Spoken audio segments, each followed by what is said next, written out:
నమస్తే ఫ్రెండ్స్, ఎలా ఉన్నారు? నేను మీ త్రివేణి, అత్తా కోడళ్ళు ఓం కిచెన్స్. ఈరోజు మన కిచెన్లో మంచి రుచికరమైన ఐటెంని అయితే చేయబెడుతున్నానండి. అదేనండి, ఇదే ఆలూ పరాటా. ఈ ఆలూ పరాటా చక్కగా ఈ విధంగా ఎలా తయారు చేసుకోవాలో నేనైతే చూపించబోతున్నానండి. మరి ఇంకెందుకు ఆలస్యం, వీడియోలకి వెళ్ళిపోదామా?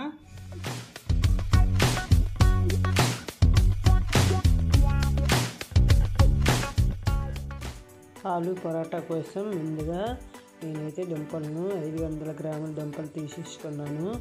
ఈ దుంపలు వాష్ చేసుకొని నీట్గా చిన్న చిన్న ముక్కలుగా కట్ చేసుకొని కుక్కర్లో వేసేసుకోవాలి. చిన్న చిన్న ముక్కలు, మరీ చిన్న కాకుండా ఒక దుంపకి 2 ముక్కలుగా కట్ చేసుకొని కుక్కర్లో వేసేసుకున్నాను. కుక్కర్లో ఇలా వేసేసుకున్నాక కొంచెం ఉప్పును వేసుకోవాలి. ఉప్పు వేసుకున్నాక కొంచెం వాటర్ కూడా వేసుకొని వాటర్ని వేసుకొని ఇలా మూత పెట్టుకొని ఒక 5 విజిల్లు వచ్చేంత వరకు ఉడికించుకోవాలి.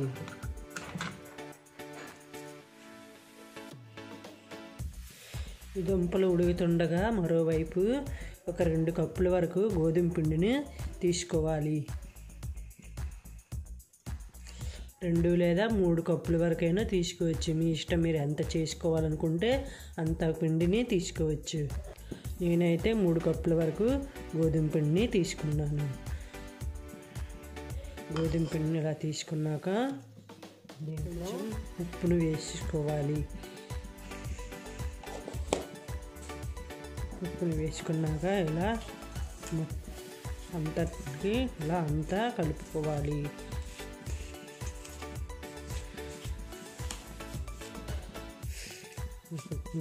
కొంచెం కొంచెం నీరు వేసుకొని చపాతీ ముద్దల పిండిని ఇలా కలుపుకోవాలి.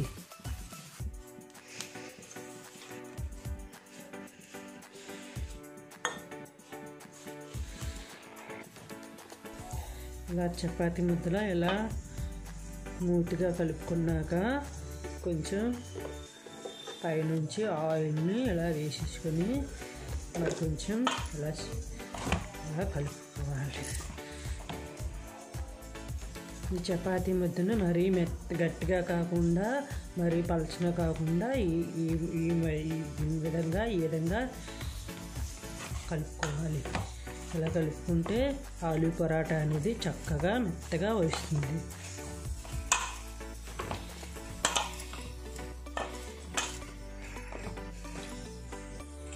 ఇలా కలుపుకున్నాక ఒక మూత పెట్టుకొని ఒక అరగంట పాటు, ఒక 30 మినిట్స్ పాటు పక్కన పెట్టించుకోవాలి.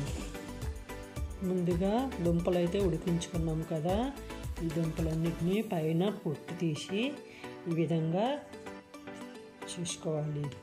ఇలా తీసేసుకున్నాక ఈ దుంపల్ని ఈ విధంగా మెత్తగా పేస్ట్లా చేసేసుకోవాలి.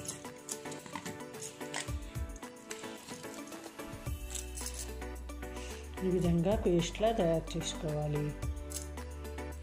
కర్రీ కోసం కళాయిలో కొంచెం ఆయిల్ వేసి ఒక 2 స్పూన్ల వరకు ఆయిల్ని వేసేసుకోవాలి. ఆయిల్ వేడెక్కాక చిన్నగా కట్ చేసుకున్న పచ్చిమిరపకాయలు వేసుకోవాలి. అలాగే కొంచెం కరివేపాకు కూడా వేసుకోవాలి. అదేవిధంగా చిన్నగా కట్ చేసుకున్న ఒక చిన్న సైజులో ఉల్లిపాయ ముక్కలు కూడా వేసేసుకోవాలి.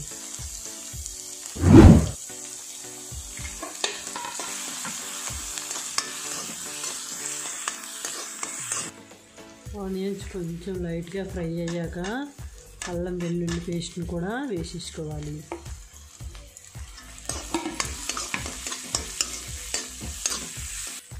అల్లం వెల్లుల్లి పేస్ట్ వేసుకున్నాక పచ్చివాసన పోయేంత వరకు వేయించుకోవాలి. కొంచెం ఫ్రై అయ్యాక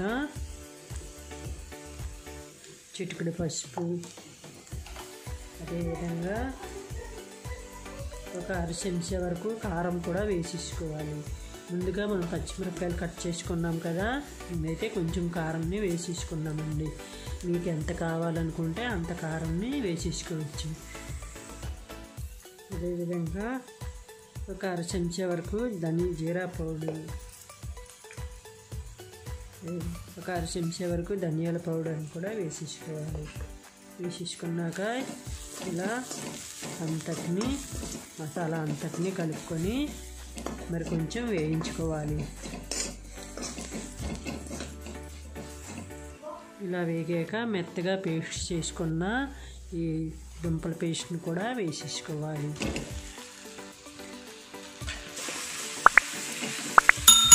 దుంపల పేస్ట్ వేసుకున్నాక అర చెంచా వరకు గరం మసాలా కూడా వేసుకోవాలి. అదేవిధంగా రుచికి సరిపడా సాల్ట్ని కూడా వేసుకోవాలి.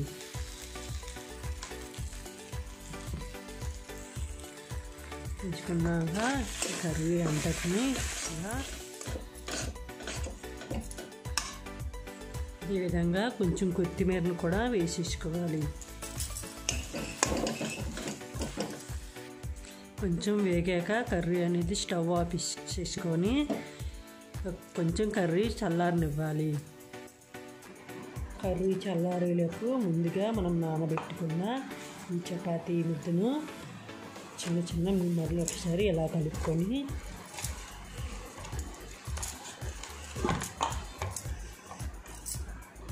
మీడియం సైజులో ఇలా తీసుకొని చిన్న చిన్న బాల్ సైజులో ఇలా తయారు చేసుకోవాలి. ఇలా అన్నిటిని కూడా ఇలా తయారు చేసుకోవాలి. ఇలా అన్నిటినీ బాల్ సైజులో తయారు చేసుకోవాలి. ఇలా అన్నిటి మీద కొంచెం పొడి పిండిని ఇలా వేసుకోవాలి. ఇలా వేసుకోవడం వల్ల మనము చేసుకున్నట్లు అనమాట, మన చేతికి అంటుకోకుండా ఉంటుంది. ఈ విధంగా తయారు చేసుకొని పక్కన పెట్టేసుకోవాలి. అదేవిధంగా మనం కర్రీ ముందుగా ప్రిపేర్ చేసుకున్నాం కదా, ఈ కర్రీ పూర్తిగా చల్లారాక ఇది చిన్న చిన్న సైజులో బౌల్లో అన్నిటినీ చిన్న సైజులో తయారు చేసుకోవాలి. బౌల్ సైజులో తయారు చేసుకోవాలి. ముందుగా ఈ చపాతీ బౌల్ని తయారు చేసుకున్నాం కదా, ఒక్కొక్క బౌల్ని తీసుకొని నేను చూపించిన విధంగా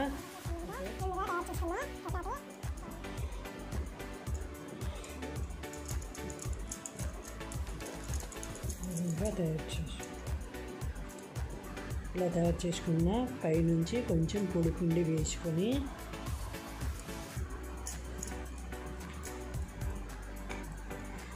ఇలా చేసుకోవాలి.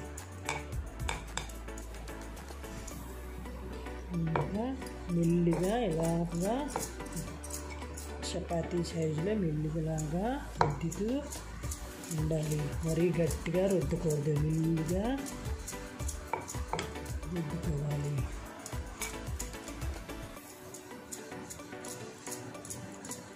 చూపించిన విధంగా ఇలాగా తయారు చేసుకోవాలి.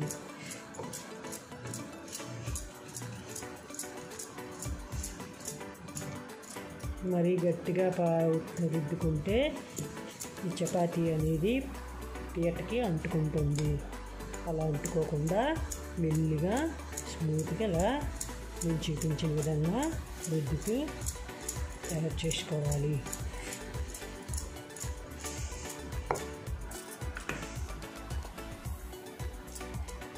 ఇలా తయారు చేసుకున్నాక ముందుగా పెనం పెట్టుకోవాలి. పెనం బాగా వేడెక్కనివ్వాలి.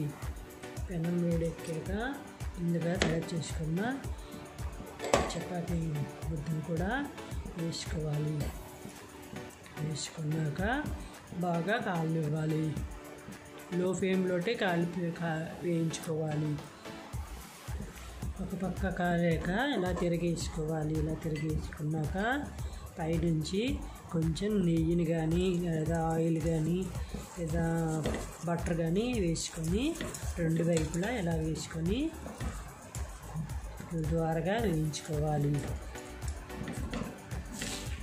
కదండి చక్కగా వేయించిందో ఇలా అన్నిటిని కూడా ఇలా తయారు చేసుకోవాలి. సింపుల్గా ఆలూ పరాటా అనేది రెడీ అయిపోయిందండి. ఇలా చేసుకుంటే మీ ఇంట్లో ఉన్న పిల్లలు కూడా చాలా చక్కగా ఇష్టంగా తింటారండి. ఇలా అన్నిటిని కూడా ఇలా తయారు చేసుకోవాలి.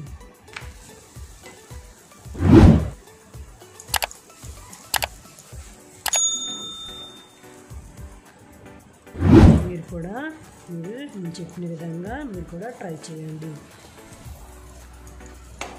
మా వీడియో కనుక మీకు నచ్చినట్లయితే లైక్ చేయండి, సబ్స్క్రైబ్ చేసుకోండి. చూశారు కదండి, ఆలూ పరాటా అయితే ఈ విధంగా రెడీ అయిపోయిందండి. ఈ ఆలూ పరాటా సాక్స్తో కానీ ఏదైనా కూరతో కానీ చక్కగా తింటే పిల్లలు కూడా చాలా ఇష్టంగా తింటారండి. ఈ విధంగా తయారు చేసుకోవాలి. మా వీడియో కనుక మీకు నచ్చినట్లయితే లైక్ చేయండి, సబ్స్క్రైబ్ చేసుకోండి. ఫ్రెండ్స్ అండ్ ఫ్యామిలీ మెంబర్స్ కూడా షేర్